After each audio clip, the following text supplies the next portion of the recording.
question. I've never read a decent story about what, if any, overlap there was between the former forces and supporters of Saddam Hussein and Al-Qaeda. Do you have any sense of that? I mean, or do we just not know? You mean Ba'athist supporting Al-Qaeda, kind of former Yeah, Saddam? I mean... That's the book I'm waiting for. I don't think anyone's... I mean, I could spout off some theories, and I've literally talked to countless people.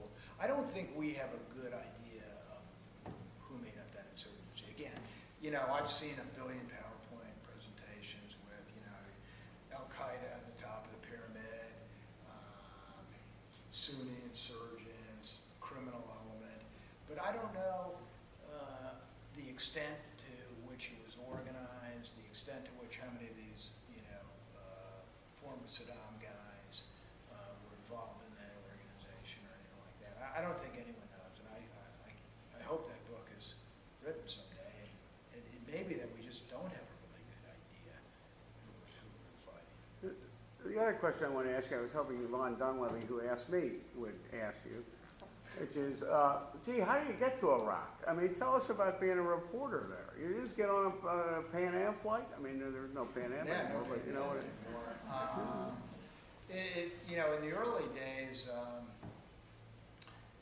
we would go, I'm trying to think, I mean, the first time I went up was through Kuwait, sort of in trace of the U.S. forces and a bunch of SUVs stocked with reporters who were just kind of driving up. I think we got about, between all three vehicles, about 12 flat tires. We had gas piled on, food. I mean, it's sort of amazing we ever made it that far.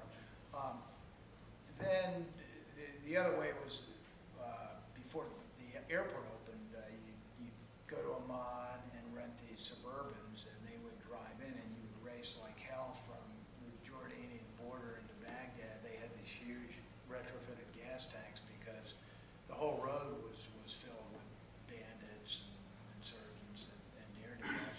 And then they opened the airport, and you know, some enterprising guy started a charter flight, and you know, flying journalists, aid workers, various strap hangers in that way, so you could fly in from Amman.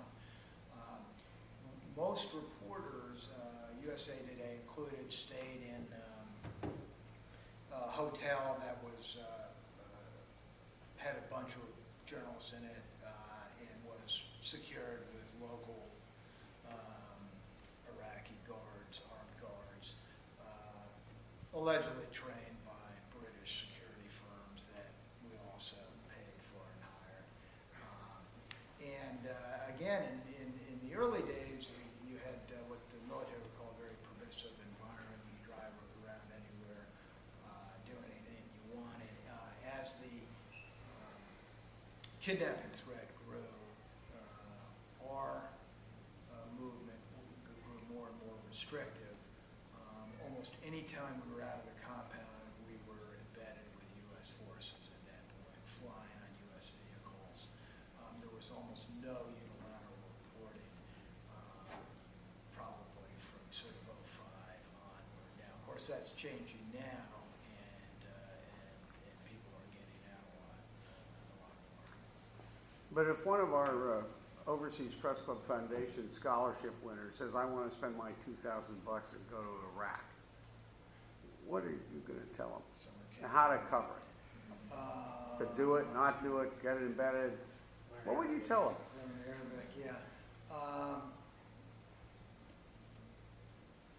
Yeah, no, I think it's, well, I'd say go to Afghanistan. That seems to be where the story is now. But if they were intent on Iraq... Okay, what would you tell them about Afghanistan? Either way.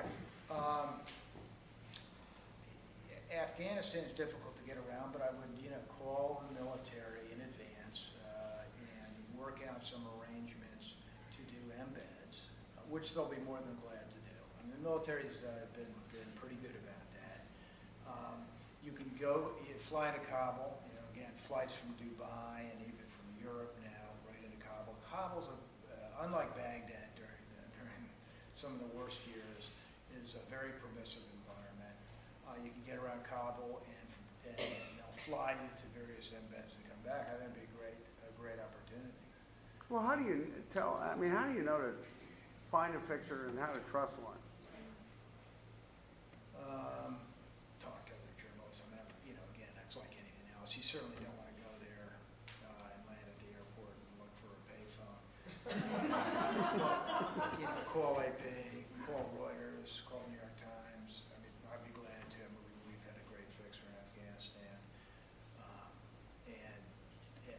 There's a lot of prep work you can do, and I think it's very doable because it's almost you are embedded, so there's you know, there's less money, there's your travel's taken care of, there's, you know, a little more margin for error than if you're unilaterally driving around with a fixer. You've got to use your own judgment a lot more. So.